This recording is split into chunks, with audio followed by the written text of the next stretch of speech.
السلام علیکم۔ کیا حال ہے جناب؟ خیریت سے ہیں؟ میرے دوست مجھے کہتے ہیں کہ کلام اقبال سناؤ، اور جب میں کلام اقبال سناتا ہوں تو کہتے ہیں کہ اس کا مطلب کیا ہے۔ اب دونوں باتیں ایک وقت میں اکٹھی تو نہیں سمجھائی جا سکتی۔ آپ کو معلوم ہے کہ علامہ اقبال کے کلام کا ایک بہت عظیم فلسفہ ہے جسے فلسفہ خودی کہا گیا ہے۔ آپ کو پتہ ہے یہ خودی کیا چیز ہوتی ہے؟ علامہ لکھتے ہیں، خودی کو کر بلند اتنا کہ ہر تقدیر سے پہلے خدا بندے سے خود پوچھے بتا تیری رضا کیا ہے۔ یہ وہ شعر ہے جو کم و بیش ہر طالب علم اسکول لائف میں سنتا ضرور ہے، لیکن اس کے معنی بڑی دیر بعد جا کے سمجھ میں آتے ہیں۔ میں خود حیران ہوا کرتا تھا کہ اس شعر کا مطلب کیا ہے۔ اس کے بعد جب کچھ شغف ہوا علامہ اقبال کے کلام کو پڑھنے کا، سمجھنے کا، یا ایسی محفلوں میں بیٹھنے کا، تو پھر مجھے محسوس ہوا کہ خودی کیا چیز ہے۔ علامہ نے اپنے فلسفہ خودی کو خود ہی اپنے اشعار میں ڈیفائن کیا ہے۔ ایک اور شعر سنیے علامہ اقبال کا۔ لکھتے ہیں، خودی کا سر نہاں لا الہ الا اللہ۔ اے مسلمان، میں تجھے بتاؤں خودی کیا چیز ہے۔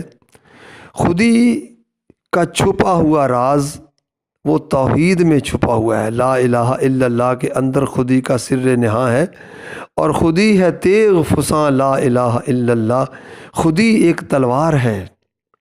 کیا ہے؟ تلوار۔ اور پتہ ہے مسلمان کی تلوار کس کی علامت ہے؟ جہاد کی علامت ہے۔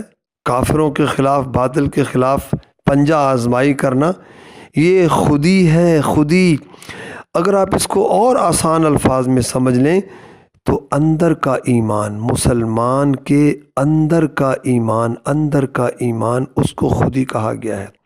تو فرماتے ہیں خودی ہے تیغ، خودی ایک تلوار ہے، فساں لا الہ الا اللہ، اس تلوار کو تیز کرنے والی جو سان ہے جس پر وہ تلوار لگا کے تیز کی جاتی ہے، وہ سان لا الہ الا اللہ ہے، یعنی وہ بھی توحید میں چھپی ہوئی ہے۔ آئیے کچھ اشعار آپ کو سناؤں۔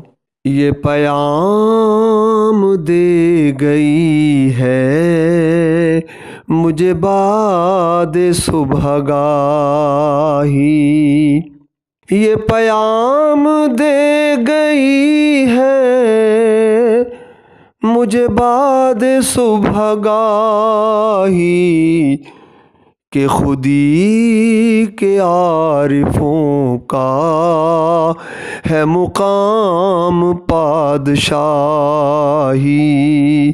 کہ خودی کے عارفوں کا ہے مقام پادشاہی۔ تیری زندگی اسی سے،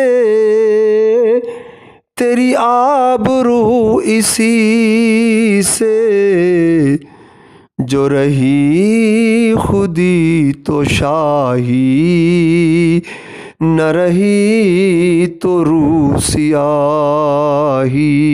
مجھے تو اس آخری شعر میں پاکستان کی تصویر نظر آتی ہے جس کی خودی مر چکی ہے، اور جب نہ خودی رہی تو شاہی، اور جب نہ رہی تو روح سیاہی، پھر منہ کالا ہی ہے۔ مانگ کے کھانا ہے، ورلڈ بینک سے کھا لو، IMF سے لے کے کھا لو، ایشیا بینک سے لے کے کھا لو۔